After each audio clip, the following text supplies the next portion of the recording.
Assalamualaikum warahmatullahi wabarakatuh. Selamat datang di program Magister S2 Teknik Elektro Universitas Brawijaya. Kali ini saya Muhammad Aswin akan memberikan kuliah diskusi sebenarnya tentang riset pratesis. Jadi bukan tesisnya itu sendiri ya, tapi apa-apa saja yang perlu Anda persiapkan sebelum melakukan atau mengerjakan tesis Anda. Karena tesis inilah yang akan diuji nanti pada akhirnya oleh Dewan Penguji, menentukan kelulusan Anda sebagai Magister Teknik Elektro. Ya, riset pratesis ya, oleh Muhammad Aswin, karena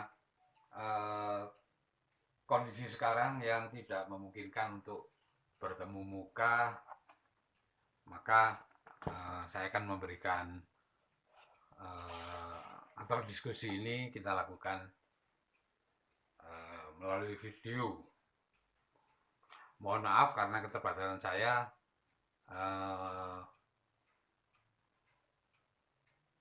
Video ini atau perkuliahan ini tidak kita lakukan secara online, secara langsung, tapi lewat YouTube ya, lewat media sosial YouTube yang Anda bisa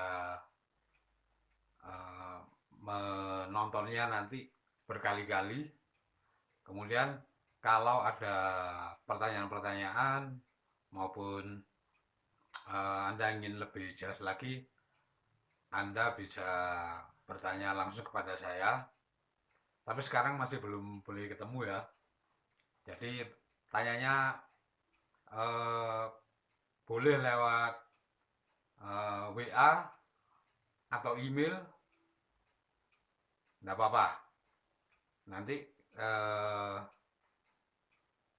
mungkin agar yang lain tahu juga, boleh nanti kita share bersama kalau ada diskusi pertanyaan-pertanyaan dari Anda. Ya, gitu ya. Kita mulai. Tesis ini merupakan laporan dari penelitian yang Anda lakukan. Nah, pada intinya pada pertemuan ini saya akan menguraikan apa-apa yang harus Anda persiapkan sebelum Anda melakukan riset ya, atau penelitian yang dalam tanda kutip layak ya sebagai sekelas tesis S2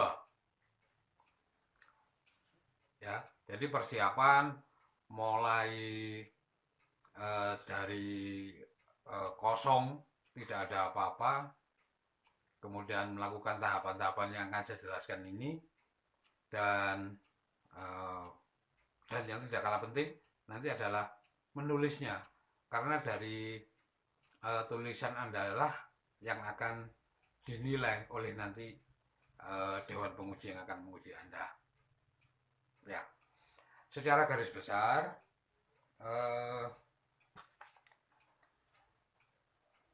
ada beberapa tahapan yang perlu dilalui, dan sebenarnya itu bagaimana ya saya menyebutkannya, mungkin pengalaman dosen yang lain berbeda dengan pengalaman saya, tapi tahapan ini kayaknya bisa Anda terapkan atau dicoba gitu ya. karena masing-masing dosen memang memiliki atau mengalami pengalaman yang berbeda tergantung pada institusi maupun uh, pembimbingnya. Nah, yang akan saya uraikan ini adalah benar-benar yang saya alami, ya, yang saya kerjakan dan kemudian diuji dan saya lulus. Nah, jadi terbukti bahwa tahapan yang saya lakukan ini uh, benar kan? Oke. Nah, uh,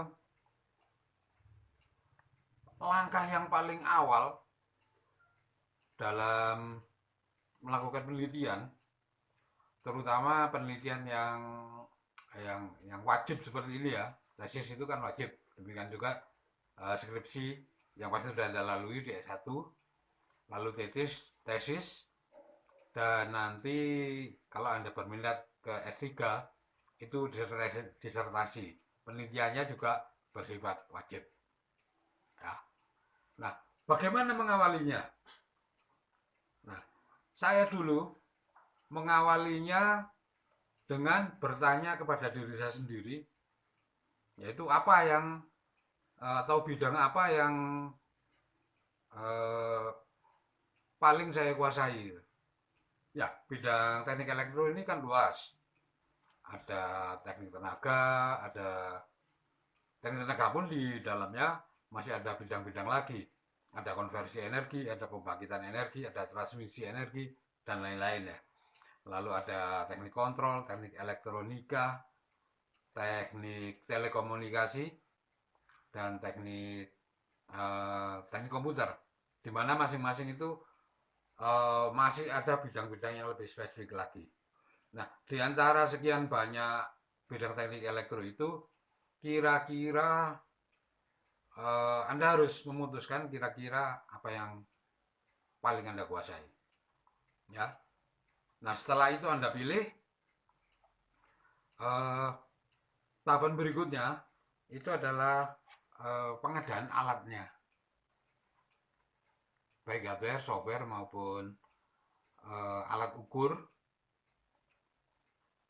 Ya.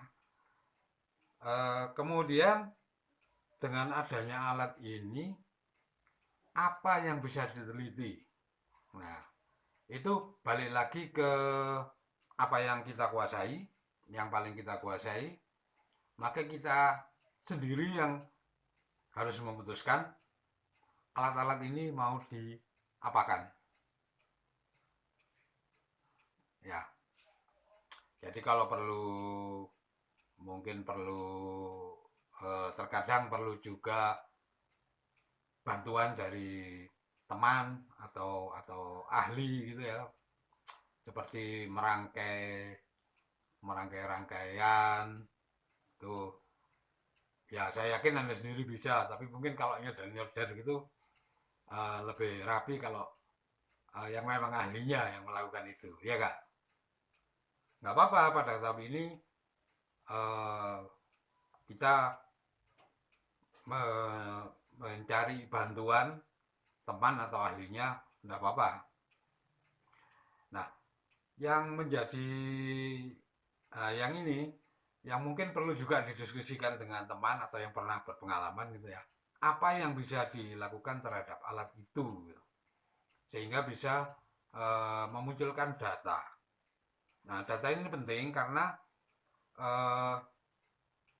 membuat atau mendesain suatu alat itu di bidang engineering itu tidak akan ada artinya kalau tidak ada datanya gitu.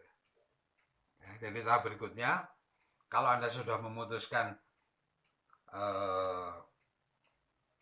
alatnya udah jadi gitu ya, udah siap dioperasikan, Anda mengambil datanya. Datanya nggak harus dalam bentuk digital, atau kalau dalam bentuk digital ini memang lebih bagus karena nanti akan mudah menganalisisnya. boleh juga dalam bentuk rekaman atau rekaman suara atau video atau coret-coret tangan gitu, enggak apa-apa sebagai data awal Anda.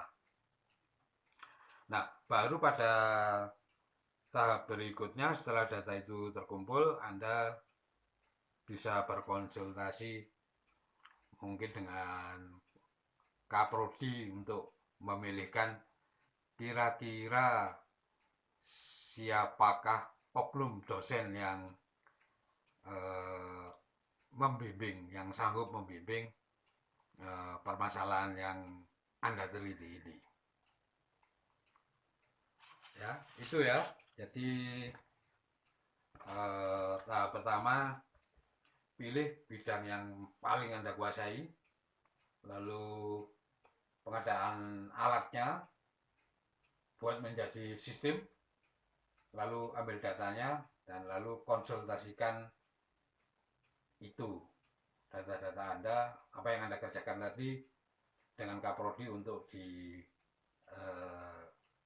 dicarikan dosen yang akan menjadi calon pembimbingnya. Nah, dalam pelaksanaannya, ketika Anda sudah bertemu atau dipilihkan dosen pembimbing yang akan mengarahkan yang akan mendampingi Anda selama penelitian nanti, itu kebanyakan nanti akan terjadi tawar-menawar di sana. Anda merasa menguasai bidang A gitu ya. Kadang karena ya mungkin tidak ada dosen yang pembimbing yang sama persis keahliannya dengan bidangnya Anda teliti itu, mungkin dipilihkan dosen yang keahliannya B. Nggak apa-apa, itu nanti sebagai latihan Anda juga untuk melakukan bargaining gitu. Jadi bagaimana pada intinya bagaimana mempertemukan atau menemukan titik temu antara yang Anda inginkan dengan yang diharapkan oleh calon pembimbing Anda. Ya, dan gak usah ngotot-ngototan. Pokoknya hasil akhirnya tuh harus sepakat gitu. Kalau nggak sepakat nanti malah di pelaksanaannya nanti malah mungkin Anda mengalami banyak kesulitan. Sepakat di awal dulu lebih enak. Ya, gitu ya. Ini pendahuluannya dulu. Oke, kita bahas yang pertama, yaitu memilih bidang yang paling dikuasai. Ya, seperti yang Anda ketahui sendiri bahwa bidang elektro ini luas. Ada teknik kontrol, ada telekomunikasi, ada elektronika, ada teknik tenaga, dan ada teknik komputer, di mana masing-masing bidang tadi itu masih ada lagi subsistem lah, bisa dikatakan seperti itu. Pada tahap awal ini itu tidak ada orang lain yang mengetahui lebih dari Anda sendiri. Ya. Jadi bidang apa yang benar-benar Anda kuasai itu ya Anda sendiri yang tahu. Kaprodi atau ketua jurusan gitu mungkin bisa melihat dari transkrip nilai Anda, mata kuliah Anda yang nilainya tinggi-tinggi, yang A itu bidang apa itu bisa dilihat. Tapi itu hanya kira-kira aja. Ya, yang sebenarnya tahu keahlian Anda itu apa, itu ya Anda sendiri. Ya. Dalam hal ini, setelah Anda mengambil beberapa mata kuliah di S2 ini, tentu Anda eh, bisa memutuskan atau pasti kenal mendapatkan mata kuliah yang paling Anda kuasai, dan Anda kan tahu dosennya, ya. Nah, dengan adanya itu Anda bisa mengira-ngira nanti, atau bahasa lucunya itu mengancam gitu ya, bahwa dosen inilah nanti yang akan jadi pembimbing saya gitu. Guyon-guyon, bukan bukan ancaman yang membahayakan gitu. Nah, di yang paling gampang ya, kalau Anda sendiri bingung bidang apa yang paling Anda kuasai, coba Anda bernostalgia waktu S1 itu skripsi Anda membahas tentang apa. Nah, ambil aja dari sana gitu. Ya. Eh, Dikembangkan dari sana, Anda udah tahu dasarnya, eh, dan kemudian sebagai tesis tentu perlu pendalaman yang lebih lanjut, ya. Nah, pada tahap pemilihan bidang yang sesuai dengan kemampuan Anda ini, itu untuk sementara lupakan dulu, atau jangan dipikir dulu lah nanti metodologinya kayak apa, analisisnya seperti apa. Engkau aja nanti aja dipikir sambil jalan gitu. Yang penting bidang ini paling Anda kuasai, ya, dan eh, itu akan sangat membantu Anda nanti pada pelaksanaan yang sebenarnya. Kalau Anda eh, dari awal masih mereka-reka, om kok kira-kira ini, jangan, jangan direka-reka. Pilih aja dulu langsung bidang apa yang Anda kuasai, ya. Dan itu tidak bisa, atau yang paling tahu itu Anda sendiri gitu, ya. Sebagai contoh ya, saya dulu waktu ngambil S3, boleh dikatakan saya ini tersesat, karena saya ngambil S3-nya di teknik mesin. Sementara saya merasa, ya bukan jago banget sih, saya merasa kuat di bidang pemrograman. Jauh banget kan, mesin yang eh, apa, alat-alatnya berat gitu ya, kelas berat gitu ya, logam. Ya bayangkan saya dulu itu kan mesin ya kayak mesin mobil, mesin pabrik itu kan, alat-alatnya kelas berat semua. Sementara saya merasa keahlian saya itu di bidang pemrograman. Pemrograman zaman itu tentunya, bukan pemrograman seperti sekarang. Pokoknya software lah. Nah, bagaimana eh, mem, mem, mempertemukan kedua hal itu yang kalau dilihat sepintas kan tidak ada hubungannya, mesin sama program komputer. Ya, mesin kan sorry, pemrograman kan di komputer. Ya, sementara mesin kebanyakan kan mekanis ya, gerak-gerak. Uh, Awal-awalnya uh, ada teman yang menyarankan bagaimana dengan robotika. Ya, robotika itu kan uh, suatu mesin mekanis di mana uh, kerjanya atau beroperasinya itu diperintahkan secara software. Nah, tapi untuk eh, bisa nyambung itu ada ilmu lain lagi, namanya ilmu robotika. Di kuliah S1 ada itu mata kuliah robotika. Dan saya kayaknya kurang menguasai tentang robotika.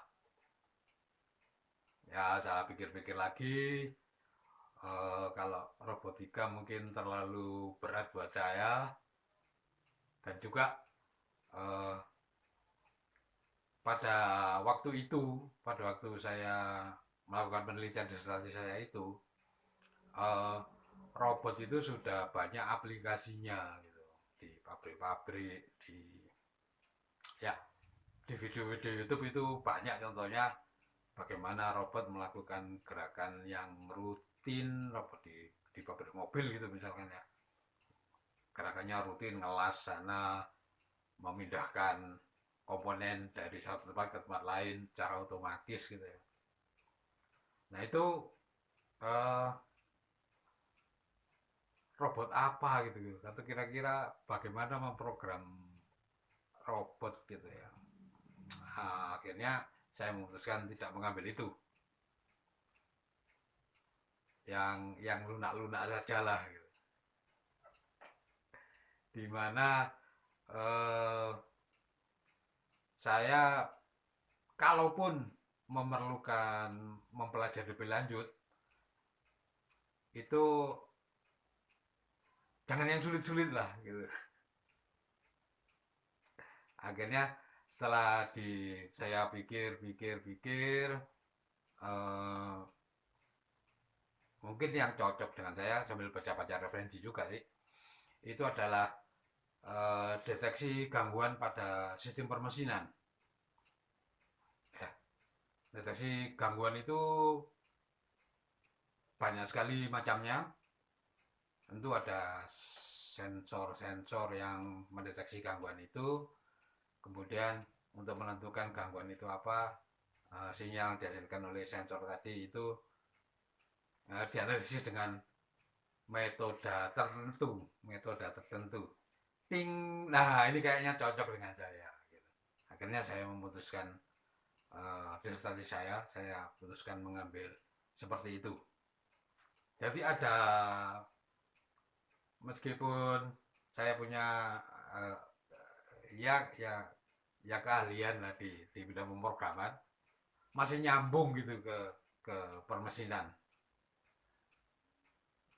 Ya itu contoh kasus yang saya lakukan pada saat itu gitu. Nostalgia sedikit ya, nggak apa-apa ya.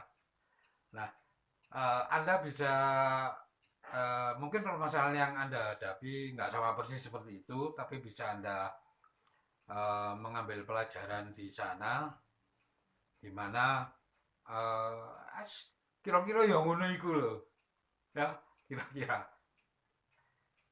Ya, jadi jangan lupa titik awalnya itu kemampuan diri dulu. Jangan melihat di luar itu sudah kayak gini, sudah sangat canggih, sudah apa, sudah top, sudah oke itu, sehingga seolah-olah nggak ada permasalahan. Ada, kalau dicari-cari memang selalu ada ya. Dan kita nggak usah silau dengan yang ada di luar sana. Titik patokannya jelas ya, kemampuan kita gitu. Kita itu bisa apa gitu. Nah dari sanalah kita melakukan langkah lebih lanjut. Oke, baik, kita lanjutkan ke tahap berikutnya dalam melakukan riset atau untuk mempersiapkan riset bakal tesis Anda nanti. Ya, setelah kita memutuskan bidang apa yang ingin kita teliti, ya, sesuai dengan kemampuan kita, jangan sesuai dengan kemampuan orang lain, nanti malah kesulitan sendiri kita nanti. Ya, tahap berikutnya adalah melakukan pengadaan alat. Ya. Tentu alat ini yang perlu kita adakan ya yang sesuai dengan apa yang hendak kita teliti itu. Ya mau diapakno alat iki, mau menghasilkan data apa, dan data itu nanti akan diapakan. Ya, pengadaan tentu kalau budget Anda cukup ya bisa beli, pinjam juga boleh. Pinjam pun nanti nggak akan ditanyakan kok ketika ujian. Yang penting adalah hasilnya.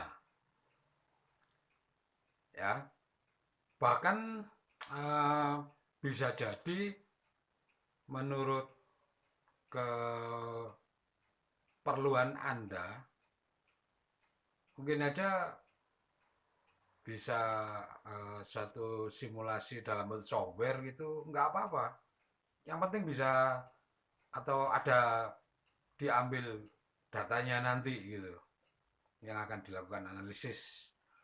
Jadi uh, di engineering itu alat bisa berupa hardware ya, atau komponen-komponen gitu ya, perangkat keras lah, artinya ya barangnya ada kasat mata gitu, bukan barang goib. Jadi eh, itu bisa dibeli langsung di toko-toko komponen atau beli online gitu, banyak sesuai kebutuhan Anda. Ya, alat ini kemudian nanti diapakan, mungkin perlu dirangkai, perlu nyodder, perlu setup dan lain-lain gitu ya. Ya itu harus Anda lakukan agar bisa nanti diambil datanya. Mungkin juga perlu software, baik untuk simulasi maupun untuk melakukan analisis, dan ada sebuah tool software yang sangat ampuh di dunia engineering yang boleh bisa dikatakan uh, sanggup untuk melakukan analisis segala-galanya. Ya, nama softwarenya MATLAB. Itu saya pernah pengalaman yang indah dengan menggunakan software MATLAB ini. Mungkin software itu sebenarnya kan harus beli itu ya, ada lisensinya gitu ya. Tapi untuk kebetulan penelitian di akademik universitas ini eh, nggak apa-apa pinjam gitu. Ya, software mungkin perlu juga uh, untuk membuat tampilan-tampilan sederhana gitu menggunakan aplikasi yang umum juga nggak apa-apa. Pokoknya persiapkan gitu. Sambil jalan juga nggak apa-apa. Setelah datanya ada, perlu melakukan analisis terhadap data itu, perlu menampilkan grafiknya, itu bolehlah nanti dipikir nanti gitu ya software. Kecuali kalau memang minat Anda di bidang software, ya jadi sejak awal harus diadakan, harus punya dulu gitu. Kan bahan bakunya ya software itu, entah itu compiler atau simulator atau yang lain-lain gitu ya. Dan eh, jangan lupa alat ukur ya, karena alat ukur ini penting, ini boleh beli boleh pinjam di lab gitu, mungkin multimeter, SWR meter, atau osiloskop, atau yang lain. Syukur-syukur sudah digital dan ada storage-nya gitu, ada penyimpanannya sehingga datanya bisa langsung ditransfer ke mesin komputasi gitu untuk dilakukan lebih lanjut. Ya, tentu keperluan masing-masing peneliti berbeda dengan peneliti yang lain. Ya, eh, ada juga yang bisa dilakukan sendiri, ada juga yang beli utuh, ada juga yang dirakit sendiri atau dirakitkan teman gitu, nggak masalah. Atau ke ke ahlinya gitu ya, misalkan ada kontraktor apa rangkaian elektronik gitu yang bisa, yang Anda tinggal bisa pesan rangkaian apa dibuatkan oleh mereka, atau yang lebih mudah pakai breadboard gitu misalkan, mencoba-coba komponen di sana kemudian diukur. Dan pada tahap ini itu eh, jangan malu atau jangan takut kalau Anda melakukan kesalahan. Biasa itu. Ketika Anda melakukan percobaan, ada komponen yang kebakar atau meledak gitu, asal tidak meruntuhkan labnya gitu, nggak apa-apa. Tenang aja. Kalau rusak ya diganti, beli lagi gitu. Ya. Tahap ini tentu disesuaikan pengambilan datanya terhadap sistem yang Anda bangun tadi sesuai dengan eh, angan-angan Anda di awal gitu. Sistem ini mau saya ambil datanya untuk saya lakukan apa gitu ya. Ya, saya berikan contoh aja ya. Ya, pengalaman aja dari pengalaman saya dulu gitu ya. Seperti yang saya katakan di awal tadi, eh, saya berusaha menggabungkan teknik mesin yang sangar itu dengan software gitu yang perangkat lunak gitu loh, yang ketemunya ternyata yang jadi angan-angan awal saya itu bagaimana membuat mengembangkan perangkat lunak untuk mendeteksi kesalahan dari suatu permesinan dengan cara merekam suaranya ketika mesin itu sedang bekerja. Nah, untuk itu saya membutuhkan alat mesinnya tentu ya. Ya, dari eh, awalnya itu saya dulu pernah bayangkan apa mobil saya otak-atik ya. Kuatirnya nanti malah rusak gitu. Atau sepeda motor saya gitu. Eh, dan eh, ya boleh aja kalau kalau kalau kalau memang itu diperlukan. Tapi eh, saya lalu berpikiran bagian apa dari sistem mesin itu yang paling umum itu. Umum itu artinya kebanyakan itu ada di sistem permesinan dan kerjanya cukup kuat, cukup keras gitu ya kerjanya. Lalu sering juga sistem ini mengalami gangguan, dan kalau gangguan itu tidak diketahui, itu bisa mempengaruhi atau kerusakannya itu bisa menjalar ke bagian-bagian yang lain.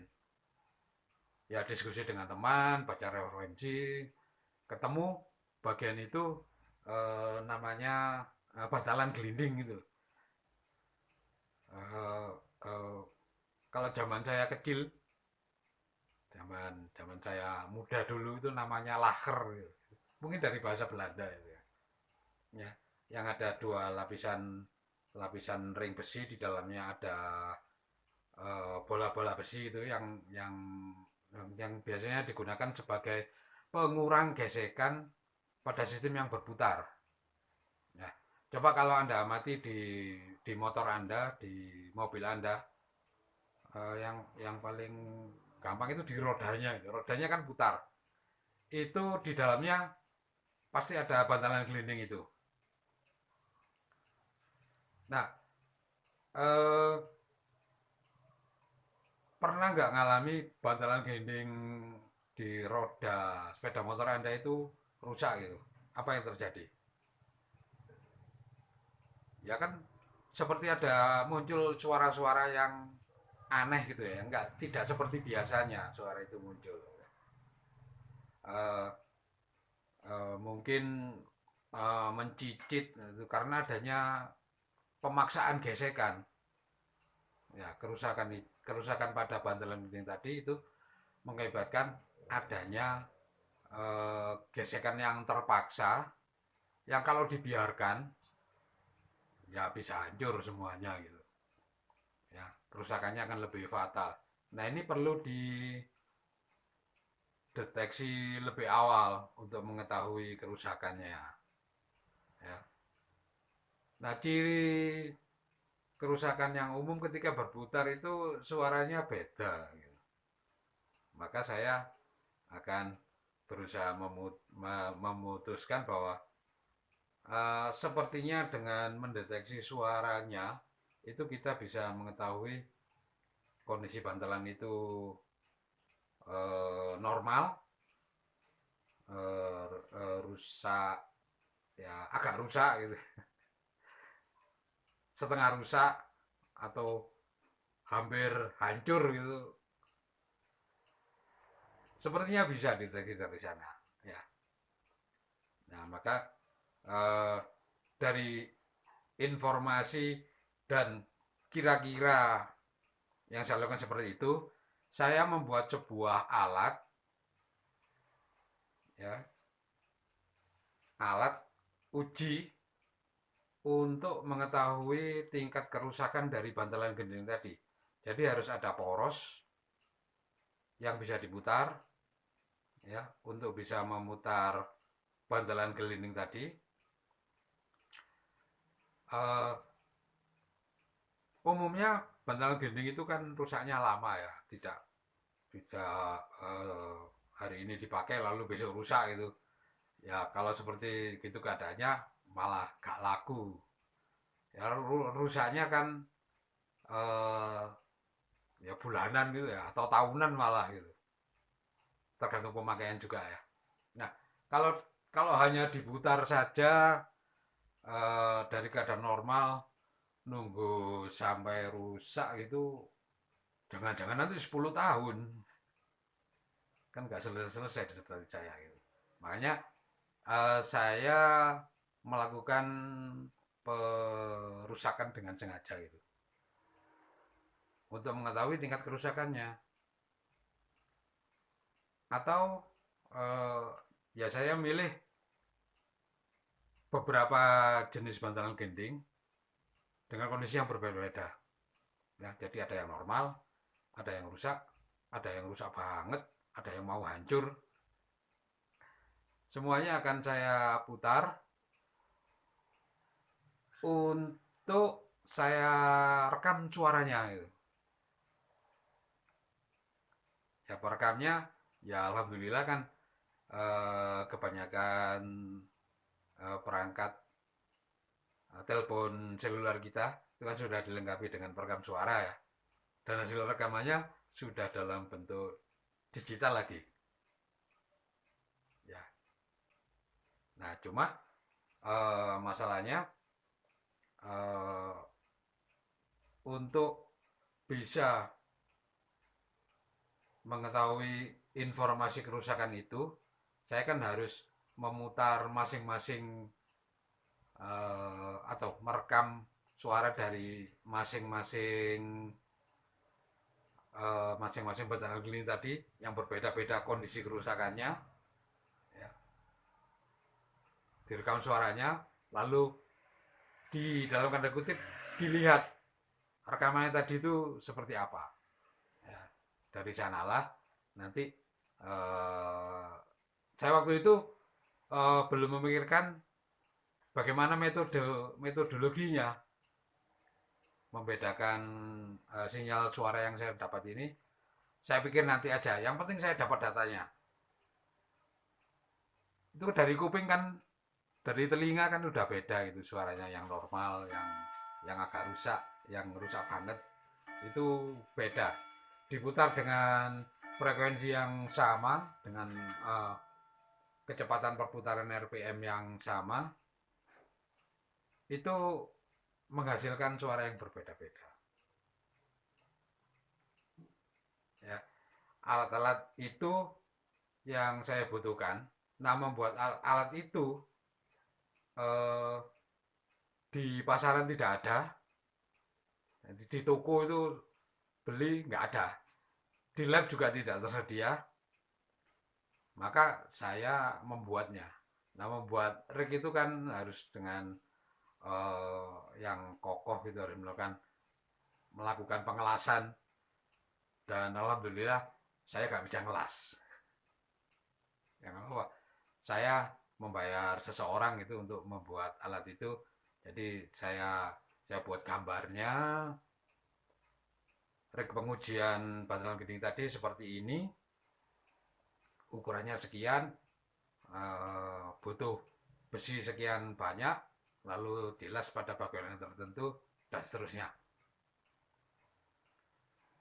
Ya, nah itu gambarannya karena terpaksa gitu, karena alatnya memang nggak ada. Nah, untuk bisa, tadi kan yang akan saya ambil datanya adalah data suara. Jadi saya butuh perekam suara, dan karena diputar pada frekuensi atau RPM yang sama, saya juga butuh eh, butuh alat ukur RPM meter untuk membuktikan bahwa perputarannya itu setara gitu atau sama. Kemudian kalau perputarannya dirubah juga perlu, nah ini kira-kira juga dalam rangka untuk mengumpulkan datanya nanti. Perlu juga diputar pada putaran yang berbeda-beda untuk satu jenis bantalan keliling tadi. Makanya saya juga butuh alat untuk mengubah suatu perputaran. Ya, yang paling gampang itu mengubah putaran kan, mengubah tegangan motornya gitu. Ya, itu yang saya lakukan dulu.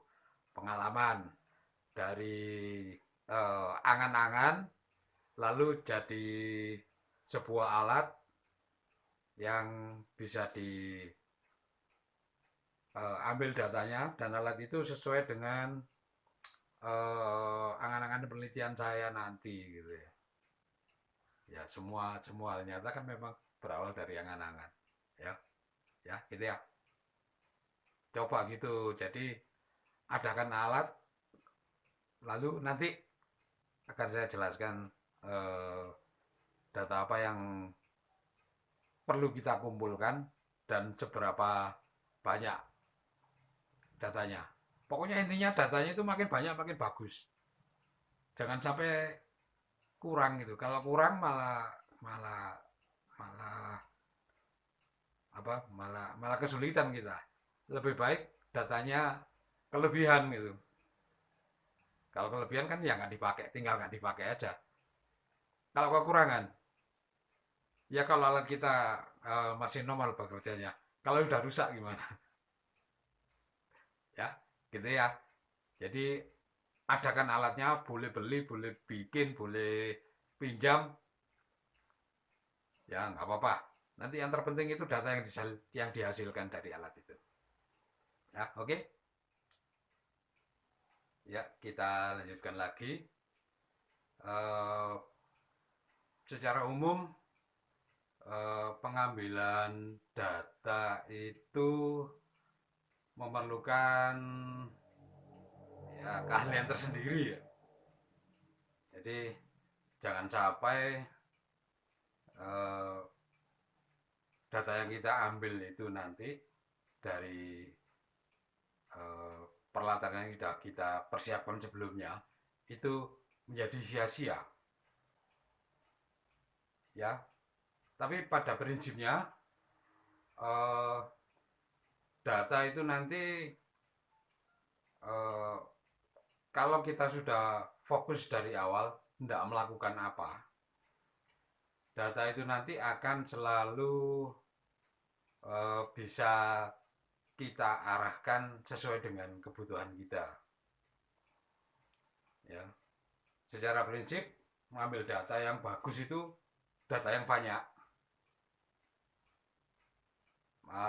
Mungkin nanti ada beberapa data yang tidak kita gunakan, itu nggak apa-apa. Daripada sedikit nanti kurang, malah kita kerepotan sendiri nanti, ya. Dalam hal ini, uh, ketika kita mengumpulkan data, terutama kalau data itu dalam bentuk digital misalkan itu ya, jangan lupa dicatat waktu, kemudian masukannya apa, misalkan masukannya itu tegangan berapa volt gitu ya, itu harus Anda catat agar nanti memudahkan kita nantinya tidak perlu khawatir atau tidak perlu membuka datanya lagi yang sudah terkumpul banyak itu. Kadang kalau udah data banyak kan, namanya manusia itu tempatnya khilaf dan alfa gitu, lupa ternyata, loh ini data waktu inputnya berapa volt ya gitu. Jangan sampai seperti itu. Jadi dicatat, kemudian atau kalau Anda lupa nggak nyatat gitu ya, segera gitu lah, setelah pengambilan data segera dicatat, oh data, kumpulan data yang ini saya ambil dari input sekian volt, yang ini ketika voltasenya saya naikkan sekian volt gitu, dan seterusnya gitu ya. Pencatatan ini perlu juga nantinya, karena ketika datanya sudah ngumpul banyak, terutama ya, apalagi kalau datanya sudah dalam bentuk digital seperti yang saya lakukan dulu, itu data rekaman suara itu kalau dibuka file penyimpanan data suaranya, isinya angka-angka aja, itu angka amplitudo suaranya gitu. Ya, itu memang sih sebenarnya ada juga catatannya di dalam file itu, ada samplingnya berapa, kemudian lebar bitnya berapa, itu sudah ada. Tapi diambilnya kapan gitu masih perlu proses lagi gitu. Waktu gitu ya, waktu pengambilan datanya, apalagi yang tidak berkaitan langsung seperti inputnya gitu ya, inputnya frekuensi berapa, itu kan nggak ada di dalam catatan file suara tadi, ya kita harus mencatat itu. Kalau lupa ya setelah selesai aja dicatat, biasanya kalau belum terlalu lama kan masih ingat gitu ya. Kemudian setelah data terkumpul, jangan berhenti sampai mengumpulkan aja, coba ditabulasi. Jadi dalam bentuk tabel-tabel gitu ya, ini file ini data yang berisi ini, kondisi ini, inputnya seperti apa gitu ya. Dan akan lebih bagus lagi dirupakan dalam bentuk grafis.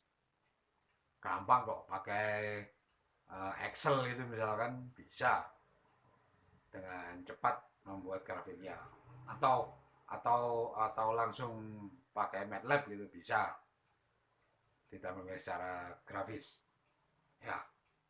Nah, dalam sistem engineering orang itu lebih mudah membaca gambar daripada angka-angka atau tulisan gitu. Coba nanti Anda mendapatkan pembimbing siapapun, pasti akan diminta menampilkan dalam bentuk grafis, karena mudah dibaca dan kelihatan trennya ya. Cuma terkadang data yang kita kumpulkan itu kan prinsipnya ketika sudah kita catat, kita tabulasi, kita grafikan, itu kan data mentah ya, data apa adanya dari yang kita kumpulkan. terkadang karena kita akan melakukan hal yang lebih dari itu, kita memerlukan beberapa analisis sederhana gitu. Jadi misalkan rata-rata gitu ya. Ya, dari data ini rata-ratanya berapa atau nilai maksimum minimumnya berapa, atau dalam kasus khusus seperti yang saya lakukan misalkan ya, mendapatkan data suara, saya ingin kalau dilihat grafiknya, grafik suara ya gitu semuanya, grafik suara gitu aja, nggak akan kelihatan bedanya. Ya akan nampak berbeda bila kita melakukan sedikit sedikit sentuhan kepada data itu. Dan toolnya ada juga di MATLAB.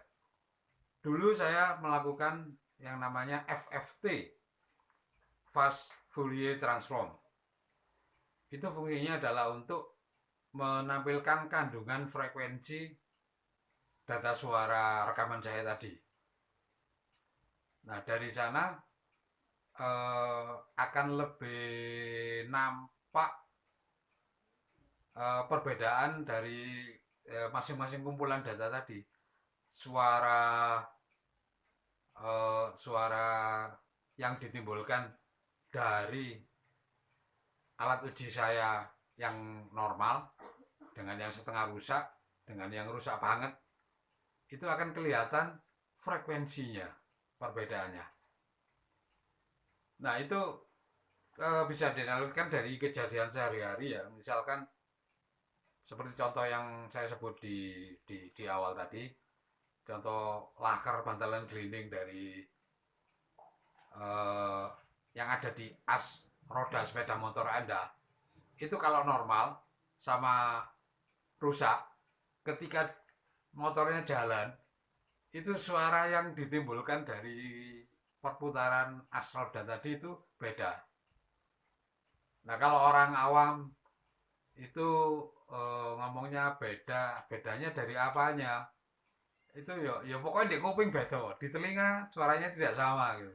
Nah kita bisa me, memberikan justifikasi yang lebih ilmiah gitu ya, dengan melihat kandungan frekuensinya. Suara gak enak tadi, suara mencicit itu adalah suara frekuensi tinggi. Jadi nah ting ya bisa kan ada sesuatu yang berharga di sana gitu. Dengan mengambil data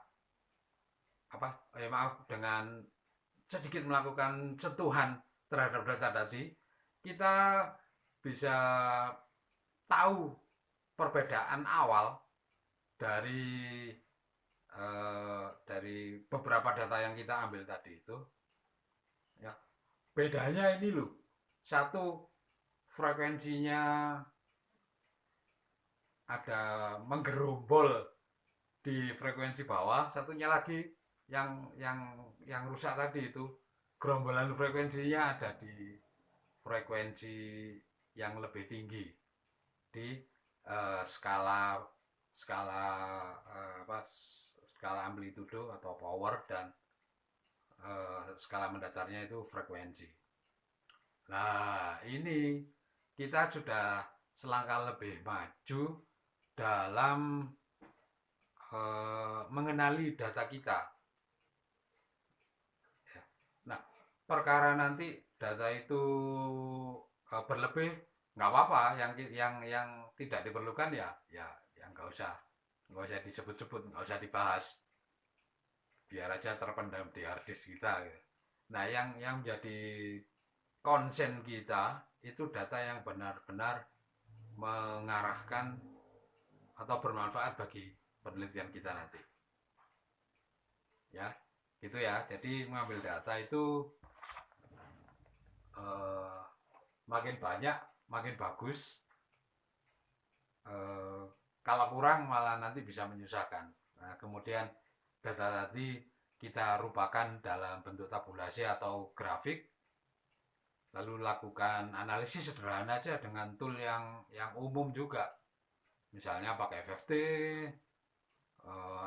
dilihat nilai maksimum, minimum, nilai rata-rata, dan sebagainya. Ya, demikian ya pengambilan data. Sebisa mungkin mengambil data itu nanti uh, bermanfaat bagi kita gitu. Cuma harus diperhatikan ketika melakukan kombinasi terutama di inputnya itu juga memperhatikan kapabilitas atau kemampuan dari peralatan kita gitu. Kalau misalkan Anda membuat rangkaian speknya itu maksimum menerima tegangan DC 15 volt misalkan. Ya, jangan dipaksa dengan tegangan yang lebih dari itu gitu. Ya, bisa rusak nanti alatnya. Kalau saya, milih saya karena saya merekam suaranya dan suara itu timbul akibat adanya perputaran. Eh, Berapa putarannya itu saya atur dengan tegangan sekian volt.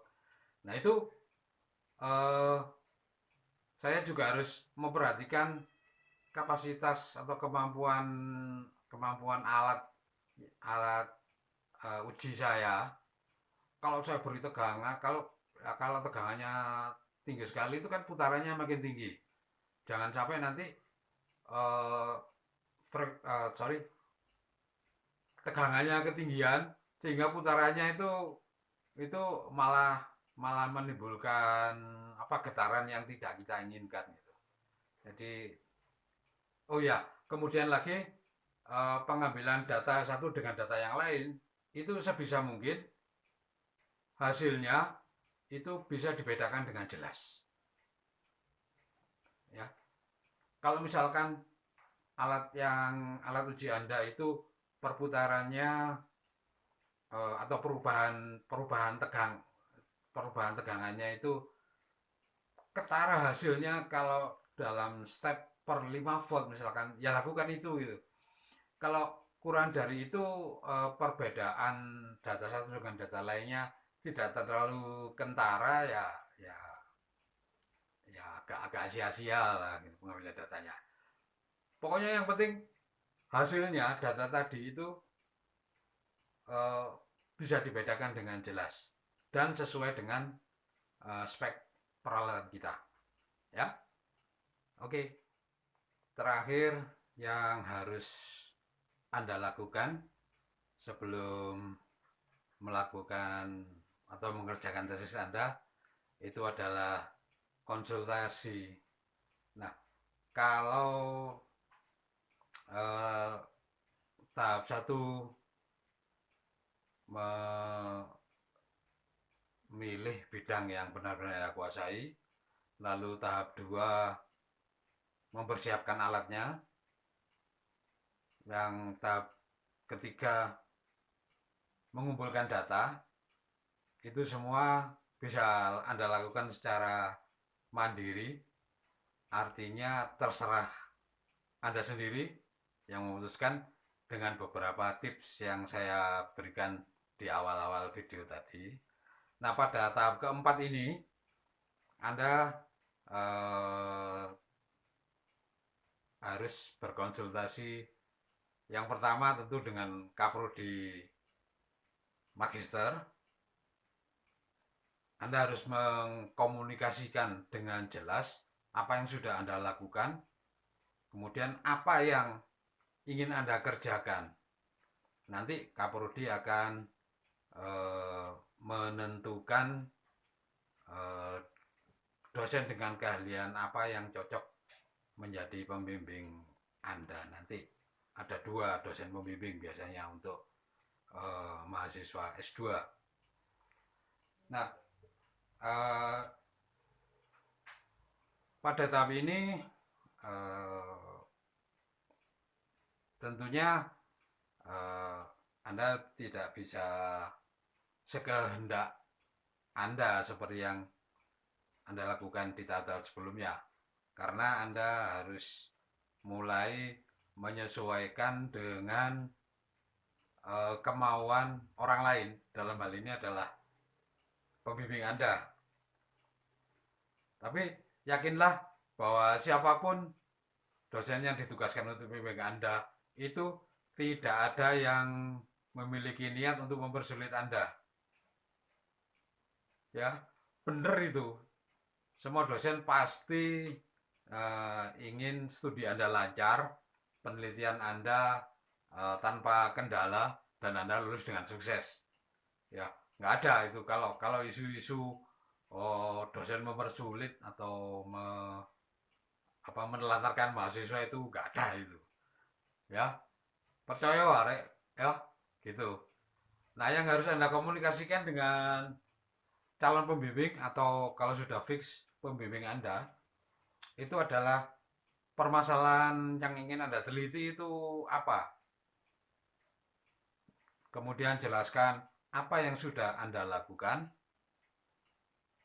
ya, sudah mempersiapkan alat ini, sudah mengumpulkan data ini, dan uh, bila perlu ditunjukkan buktinya dalam bentuk foto atau tabel di laptop atau di gadget Anda gitu, nggak apa-apa.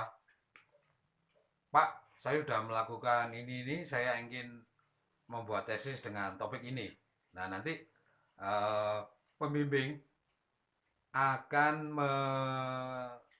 menilai atau menaksir uh, di awal memang pasti saya yakin uh, calon atau pembimbing Anda itu juga belum begitu jelas dengan uh, apa yang anda lakukan gitu, ya. Pasti nanti akan muncul uh, debat sengit gitu ya, dalam tanda kutip ya, diskusi lah, diskusi untuk menentukan menemukan titik temu yang cocok. Oh, karena Anda sudah melaksanakan ini, maka permasalahan yang cocok itu adalah seperti ini, agar levelnya sesuai dengan yang Anda kejar, yaitu tesis S2, tesis magister. Nah, untuk bisa melakukan itu, Anda juga untuk bisa menyelesaikan permasalahan itu yang Anda teliti itu, perlu metode untuk menyelesaikannya. Ya, metode itu ya bahasa umumnya itu caranya gitu loh, ya, caranya, tekniknya untuk bisa mendapatkan hasil yang Anda angan-angankan, itu metodenya yang sesuai adalah ini gitu. Ya, masih belum uh, uh, begitu membumi ya. Saya beri contoh aja ya. Jadi saya dulu awal-awalnya ketika sudah mendapatkan data berbagai macam rekaman suara, berbagai macam frekuensi untuk bermacam-macam kondisi kesehatan bantalan dinding, itu di awal saya kepikirannya untuk membedakan kondisi berdasarkan data suara itu pakai Fuzzylogic ya. Pernah dengar kan Fuzzylogic? Ya seperti itulah. Fuzzylogic jadi seperti membuat coupling-coupling itu loh, bahwa kalau kalau frekuensinya seperti ini, oh ini couplingannya normal.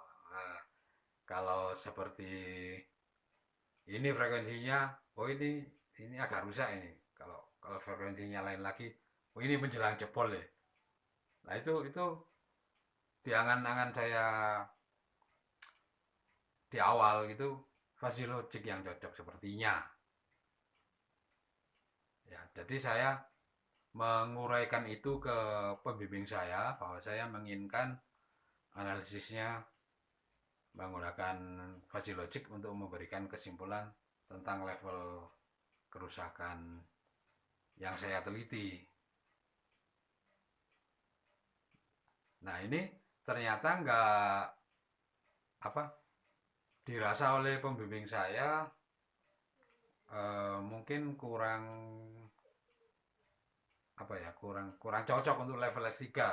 Jadi eh, beliau menyarankan menggunakan metode yang lain, ya.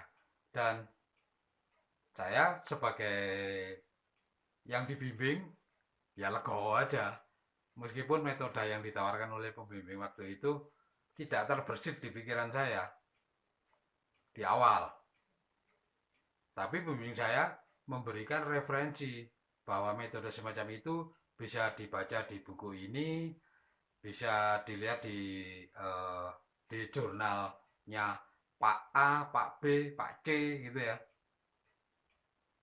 Ya, sehingga eh, eh, saya minta waktu dulu untuk mempelajari itu.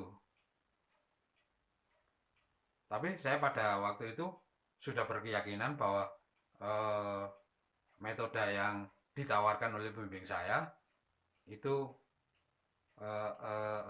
saya berprasangka baik. Pasti mungkin lebih sulit, tapi lebih tepat gitu digunakan untuk menyelesaikan masalah saya. Ya, artinya kan eh, eh, dialog atau diskusi semacam itu biasa gitu loh di dunia akademik. Saya tidak mempertahankan argumen saya dengan alasan seperti yang diuraikan oleh pembimbing saya, bahwa metode yang saya tawarkan itu mungkin menurut beliaunya terlalu gampang atau terlalu sederhana, atau sudah dilakukan oleh peneliti lain di tempat lain. Nah, kemungkinan-kemungkinan itulah yang membuat saya berpikiran, iya, ya pasti yang diusulkan oleh pembimbing saya waktu itu eh, akan menuju ke penyelesaian masalah saya.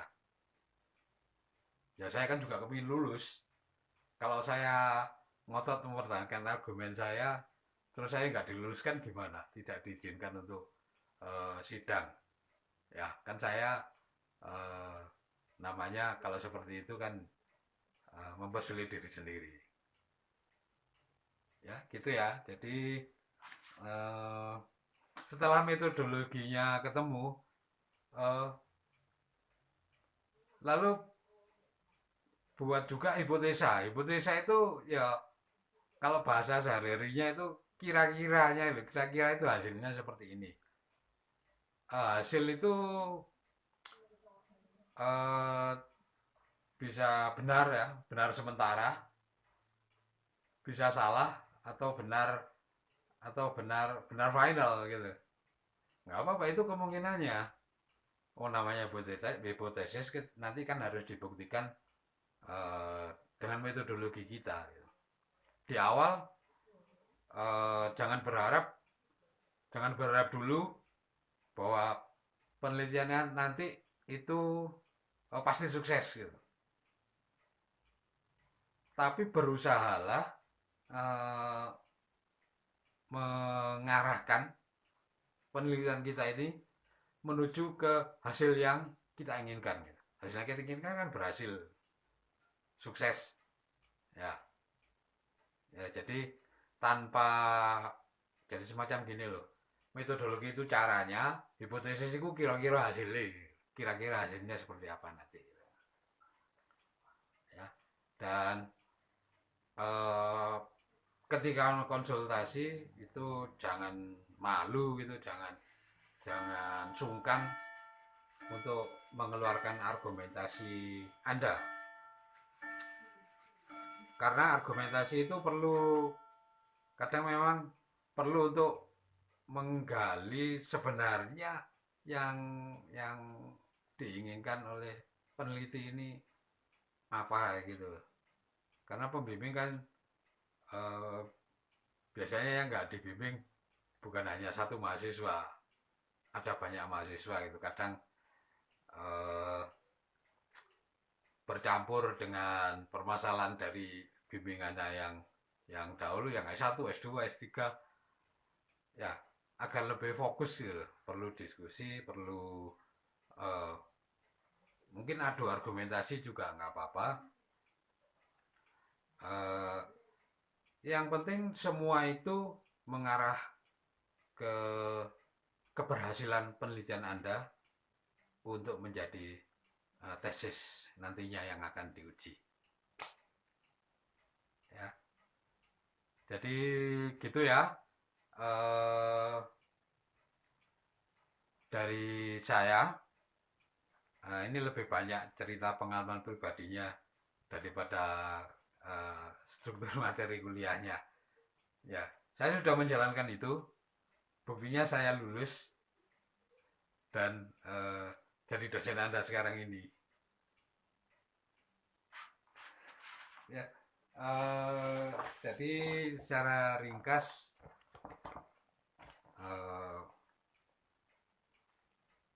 ini yang kita bahas pada pertemuan ini, bagaimana mempersiapkan penelitian kita agar sesuai, agar kelak menjadi tesis yang baik gitu dalam waktu yang ya yang sesuai lah, jangan waktu yang jangan lama-lama gitu. Jadi ini beberapa tipsnya, ada 4 langkah ini ya, kalau kalau kalau dari pengalaman saya melakukan penelitian sebelumnya, yaitu pemilihan bidang yang paling saya kuasai, lalu persiapkan alatnya, ambil data, dan yang terakhir konsultasi dengan calon pembimbing atau pembimbing yang dipersiapkan oleh Kaprodi. Ya, demikian dari saya untuk pertemuan ini. Semoga bermanfaat dan tetap jaga kesehatan. Wassalamualaikum warahmatullahi wabarakatuh.